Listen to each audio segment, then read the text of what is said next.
Have you ever carried a secret so heavy that it slowly crushed your soul? A secret that made you feel like a stranger in your own home? This is the story of a woman who was betrayed in the most painful way. Not by a stranger, but by someone who sat at the same family table. When I first married Daniel, I thought I had stepped into a fairy tale. He was gentle, protective, and kind, the kind of man every woman dreams of. In the beginning, I loved visiting his family. They welcomed me with warmth, laughter, and long dinners filled with stories.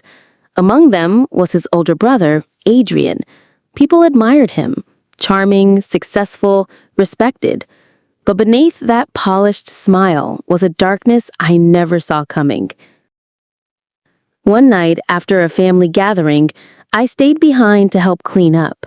Daniel had already left with his parents. Adrian offered to drive me home.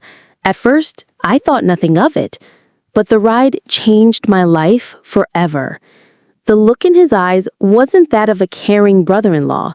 It was hunger mixed with cruelty. I froze. I wanted to scream, but my voice was locked in chains. By the time I reached home, I wasn't the same woman anymore. Something inside me had shattered. For days, I lived in silence. I wanted to tell Daniel, I wanted to cry in his arms and beg for comfort, but how could I? How could I destroy his love for me by exposing his brother's sin? Every time I looked at Daniel's face, I saw purity and trust. I couldn't bear the thought of poisoning that trust with my pain, so I carried it. Day after day, night after night. Silence became my shadow. But silence has a way of screaming louder than words. I stopped laughing. I stopped smiling. I withdrew from the world. Daniel would ask, "Are you okay, love?" I'd force a smile, whisper, "Just tired," and turn away before my tears betrayed me. Inside, I was drowning. At night, I'd lie awake staring at the ceiling, the memory replaying like a cruel film I couldn't turn off. And every morning, I'd put on a mask, pretending to be the wife Daniel deserved. But masks crack, and mine was breaking. Months passed. Then one evening, Daniel came home early. He found me sitting on the kitchen floor, my face buried in my hands, my body trembling with silent sobs. He knelt beside me, lifted my chin, and whispered, "Whatever it is, you don't have to carry it alone." I wanted to tell him. I wanted to pour everything out, but fear gripped me. Fear of losing him, fear of breaking his heart. So, once again, I stayed silent, and that silence was killing me slowly. One night, I stood before the mirror and didn't recognize myself. The light in my eyes was gone. I looked like a stranger wearing my skin.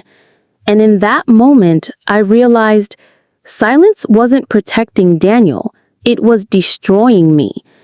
If I truly loved him, I had to trust him with the truth, even if it shattered our world. So I told him.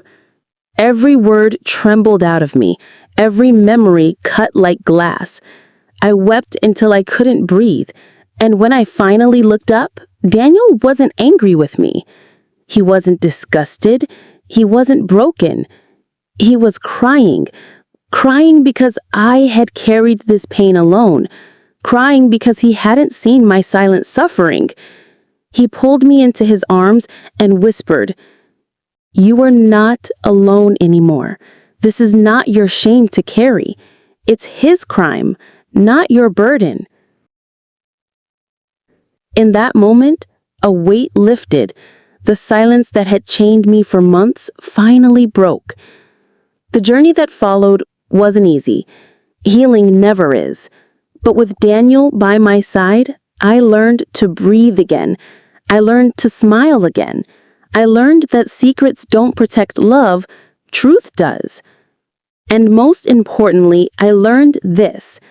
Sometimes silence feels safer than truth, but silence is a prison, and when we find the courage to speak, we set ourselves free.